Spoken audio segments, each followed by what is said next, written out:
Assalamu alaikum wa rahmatullahi wa barakatuh. Mes frères et sœurs, que la paix soit sur vous. Le prophète sallallahu alayhi wa sallam a dit: il n'y a pas d'acte qui soit meilleur aux yeux d'Allah ni plus largement récompensé qu'un bon acte accompli au cours des 10 premiers jours de Dhul Hijjah, rapporté par Al-Bukhari. Dhul Hijjah est le 12e mois du calendrier islamique. Les 10 premiers jours de ce mois ont un statut spécial pendant le mois béni du pèlerinage. Le hadith précédent énonce l'importance de ces 10 jours aux yeux d'Allah et de la récompense amplifiée pour toutes les bonnes actions accomplies pendant cette saison bénie. Tout comme les 10 dernières nuits du Ramadan sont les meilleures de l'année, les 10 premiers jours de Dhul Hijjah sont les meilleurs de l'année et sont les plus aimés d'Allah, car ils combinent des actes de culte d'une manière qui ne ressemble à aucun autre moment. La question que nous devrions donc nous poser est la suivante. Quelle action puis-je accomplir pour atteindre la satisfaction d'Allah? L'acte de culte le plus important en ces 10 premiers jours de Dhul Hijjah est le pèlerinage. La deuxième chose que l'on puisse faire est de jeûner tous les 9 jours de Dhul Hijjah et surtout le jour de Arafat. En effet, le prophète sallallahu alayhi wa sallam jeûnait le 9e jour de Dhul Hijjah et il disait: le jeûne du jour de Arafat, c'est-à-dire le 9e jour de Dhul Hijjah, est une expiation pour tous les péchés de l'année précédente et une expiation pour tous les péchés de l'année à venir, rapporté par Muslim. La troisième chose à faire lors de ces 10 premiers jours de Dhul Hijjah est d'effectuer le dhikr et le takbir. Le prophète sallallahu alayhi wa sallam a dit: il n'y a pas de jour où les bonnes actions sont plus grandes et plus aimées par Allah que ces 10 jours.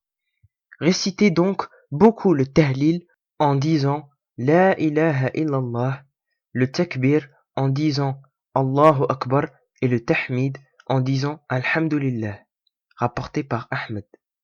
Chercher le pardon d'Allah et nous humilier devant lui par des supplications et des prières vers la fin de la nuit est un acte de culte qui est très apprécié d'Allah. Le prophète sallallahu alayhi wa sallam a dit: Allah le Tout-Puissant appelle ses serviteurs vers la fin de la nuit en disant: quelqu'un peut-il m'invoquer pour que je puisse répondre à son invocation? Y a-t-il quelqu'un à qui me demander afin que je puisse lui accorder sa demande? Y a-t-il quelqu'un qui demande mon pardon pour que je lui pardonne? Hadith rapporté par Al-Bukhari et Muslim. Lors des 10 premiers jours de Dhul Hijjah, il est temps d'établir une nouvelle relation avec le Coran. Récitez ces versets et vous récolterez ses bénédictions. Comprenez son message. Appliquez les commandements de ce livre dans votre vie. Cette relation avec le Coran vous ouvrira les portes de la sagesse et du bonheur dans votre vie. Cela mènera finalement à l'orientation et au succès dans cette vie et dans l'au-delà. Assister à la prière de l'Aïd vient de la sunna de notre prophète bien-aimé Muhammad sallallahu alayhi wa sallam. Nous devrions être enthousiastes à l'idée de pratiquer cette sunna et de l'exécuter conformément aux enseignements de notre prophète sallallahu alayhi wa sallam. L'Aïd est un moment de joie et de bonheur et nous devrions inclure tous nos frères et sœurs qui n'ont peut-être pas la chance d'avoir assez pour profiter de cette occasion bénie.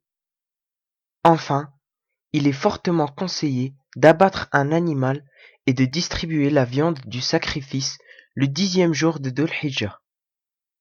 Ibn Omar a déclaré: le prophète sallallahu alayhi wa sallam a vécu à Médine pendant 10 ans et chaque année il a abattu un animal.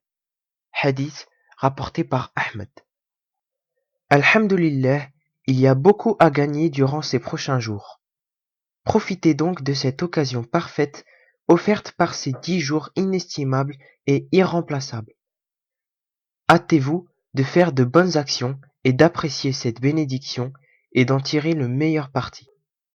À très bientôt, Inch'Allah. Wassalamu alaikum.